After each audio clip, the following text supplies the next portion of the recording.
Every American knows the story of our national anthem, the Star Spangled Banner.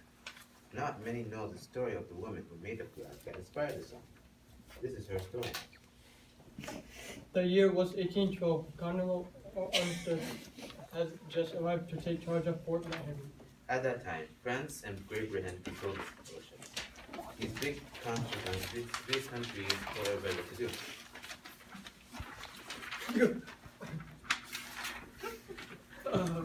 Britain started stealing American ships and taking settlers prisoner. People were very upset by this. America declared war on Britain in 1812. For 2 years, England was busy fighting with France. When the two countries stopped fighting, people knew that the British would turn their attentions to America. Everyone feared that the battle would be terrible. Colonel Armistead had to prepare Fort McHenry for battle. He wanted a very large flag to fly over the fort so that the British would be able to see it from a distance. The colonel had no idea that his request for a large flag would set in motion the event that led to the writing of our national anthem. Johnny, what do you have in your hand? It's a letter from your mother. It's a letter for your mother from Colonel Armistead. What does he want with you? He wants us to make a flag for Fort McHenry. What an honor. The townspeople must be talking about your flag-making skills. Yes, I was told that you're a very good seamstress, and this is why you were given this important job. And you can work fast, too. I have taught you well. You come from a long line of flag makers. Your brother is a good flag maker, too. I'm so proud of you. What else does the letter say? He wants us to make a huge flag, 30 feet high by 42 feet long. That's a grand flag. I don't think I've ever seen a flag so big. I can help. I am becoming a good seamstress, and our servants will help, too. He has asked us to make a storm flag too. What's a storm flag? It is a smaller flag for flying in the rain. A storm flag cannot be made of wool, or it would shrink from the rain. How much time does the colonel give us to complete the order? We have only 6 weeks. 6 weeks is not a lot of time, but we've sewn flags in that amount of time before. It will be an honor to have our flags flying at Fort McHenry. I found a large space to make the flag. The master at Claggett's brewery said you could work in his warehouse. He agreed to let us use the malt house? Yes, he said it was his patriotic duty to allow you the space to build such an important flag. We better get started. First, you'll need to get all of the supplies. Please give me a list of what you need. I'll deliver them to you right away. I'm almost finished sewing together all of the pieces for the stars. It has taken me so much longer than I expected. That's because each of the 15 stars must be 2 feet wide. It would have been easier if I could have used single pieces of fabric. Even I know that a long piece of cotton is very expensive.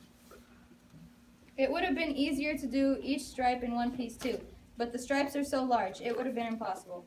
Look at me. I'm as tall as 2 stripes put together. And there are 15 stripes. There must be thousands of stitches here.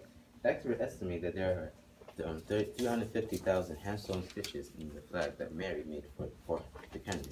And see how the same stars are seen from both sides? You saved fabric and made the flag lighter. I just measured the flag. It's 1,260 square feet. Isn't this going to be too heavy to fly?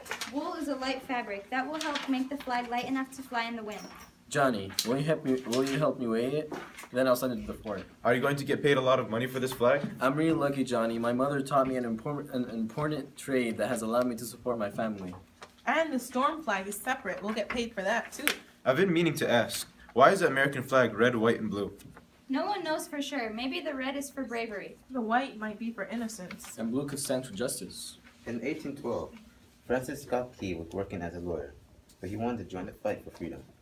Key stopped being a lawyer and joined the war. He helped with cannons and gathered supplies. In December of 1814, British soldiers took an American doctor prisoner. Francis Scott Key took a small boat to meet the British. He placed them to release the doctor. Luckily, the British soldiers set the doctor free, but they made the man stay on their ship overnight. The attack on Fort McHenry was about to begin. It was raining that day, so the storm flag was raised over Fort McHenry. British soldiers pounded the fort with 2,000 cannonballs. The sky light up with fire, and the ground stood for miles around. Bomb burst in the air. Rockets exploded and dropped into the ocean. The water sprayed onto the boats in the harbor. It was a tough battle, but the Americans knew that they could win. They refused to surrender to the British. All night, the bombs whistled and then exploded in the air.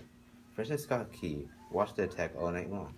Each time a rocket lighted up the sky, Key checked to see if the American flag was still flying over Fort McHenry, and it was. All was silent on the morning of September 14, 1814. The fighting had ended and the battle was over. The colonel ordered his men to hoist the huge flag that Mary Pickersgill had made for Fort McHenry. Now everybody would know that America had defeated the British. Hoist the flag. With the early morning light, Key looked to see if the flag was still flying above the fort. At first, all he saw was a lot of smoke. When the smoke finally cleared, he saw that huge flag waving in the wind.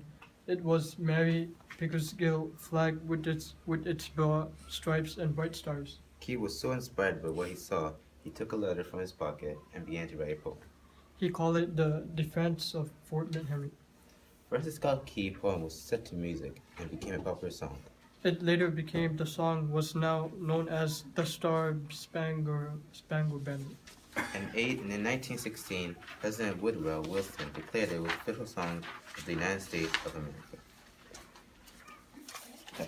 Oh, say, can you see by the dawn's early light What so proudly we hailed at the twilight's last gleaming, whose broad stripes and bright stars through the perilous fight on the ramparts we watched were so gallantly streaming, and the rocket's red glare, the bomb bursting in air, gave proof through the night that our flag was still there. Oh, save us, that star-spangled banner yet wave over the land of the free and the home of the brave. Hamid, what's good? What's good?